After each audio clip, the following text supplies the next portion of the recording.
My name is Edward Garrett, and I serve as a volunteer mentor at The Relatives. This morning, I have the pleasure of introducing to you a young man whose story exemplifies the potential that The Relatives has to be a positive force in the lives of children and young adults in our community facing extraordinary challenges. Last year, while taking a tour of the Crisis Center, I learned that in addition to helping children reconcile with their families, The Relatives also serves young adults who have aged out of foster care. At 18 years of age, they are deemed adults and set loose to face life on their own, generally with no family with which to reconcile and no support structure. Having personally benefited from mentors at key moments in my life, I knew I had to be involved. And that is how I had the privilege of meeting Zach Taylor, a young man who has overcome tremendous adversity in his life and has managed not merely to survive, but has managed to excel. This morning, you have the privilege of meeting Zach as he is here to share his story and the role that The Relatives has played in his life. As Zach shares a bit of his story, understand that it is not an easy story to tell, especially in a forum such as this. So, to help Zach feel more comfortable in sharing some of the personal details of his life, I told him that I would do the same. Like Zach, as a teenager, I had to leave home to escape an environment that was dominated by alcoholism. I had no plan of where I was going to go or what I was going to do. I just knew that for my own sanity, I had to get out. After wandering around trying to figure out where I was going to go, I knocked on the door of some friends and asked if I could stay with them for a night. That overnight stay turned into a stay of several years that allowed me to focus on finishing school and my own emotional recovery. It was a humbling experience that still affects me today. I did not have access to an organization like The Relatives, but I am grateful that Zach does. With the support of The Relatives, Zach has been able to find the strength within himself to overcome obstacles that could have easily diverted him onto a self-destructive path. Instead, he has managed to learn from his mistakes and to better himself.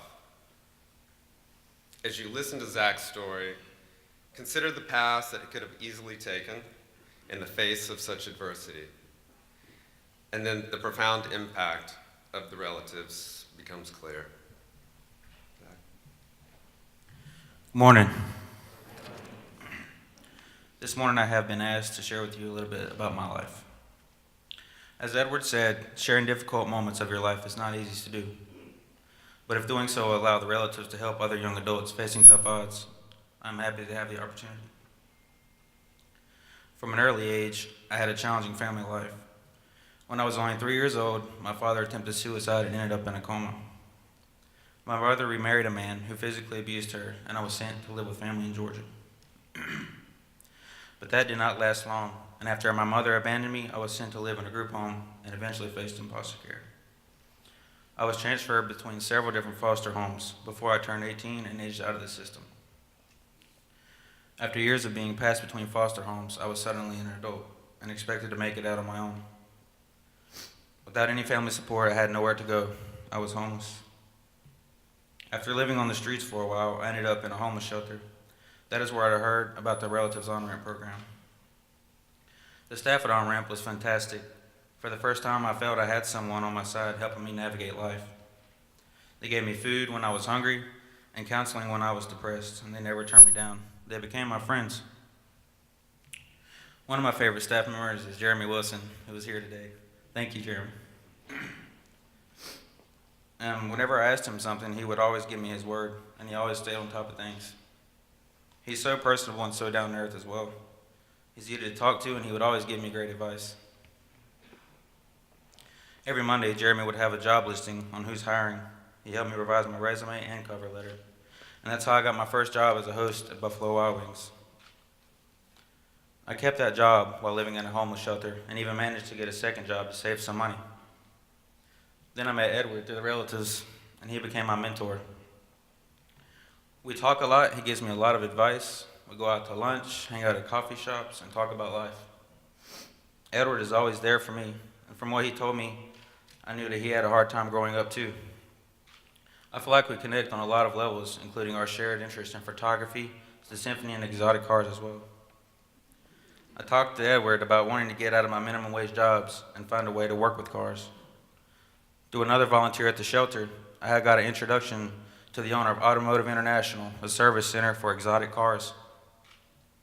I was fortunate to get an interview, and after prepping for the interview with the relatives, staff, and Edward, I got a job offer. The owner saw potential in me, and he wanted to give me a chance to prove myself. I was able to quit my 2 minimum wage jobs, and now I work on cars like this every day.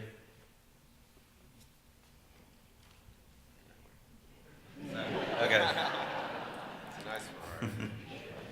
I'm lucky to have a job anyway where I work on Ferraris and Bentleys. And Edward always says he wants to come work for me. There it is. I went back and got my high school diploma from CPCC, and now I've had my own apartment for about 9 months. I think about joining the military sometimes, but I don't know. If this automotive career works out, I could be making a good bit of money, especially with the higher end cars. I'm with great company where I'm learning new skills every day. And Edward introduced me to a friend that works on a NASCAR team who gave me advice on how he got into that industry. Now, I'm 23, and after years of struggling, I'm finally making some progress. I've certainly made some mistakes along the way, but with the help of the relatives, I've had a lot of great people helping me and giving me support, and they still are. I don't know what lies ahead for me. I have lots of ambition and more challenges to face, but without the relatives, I wouldn't be where I am today, and that's for sure.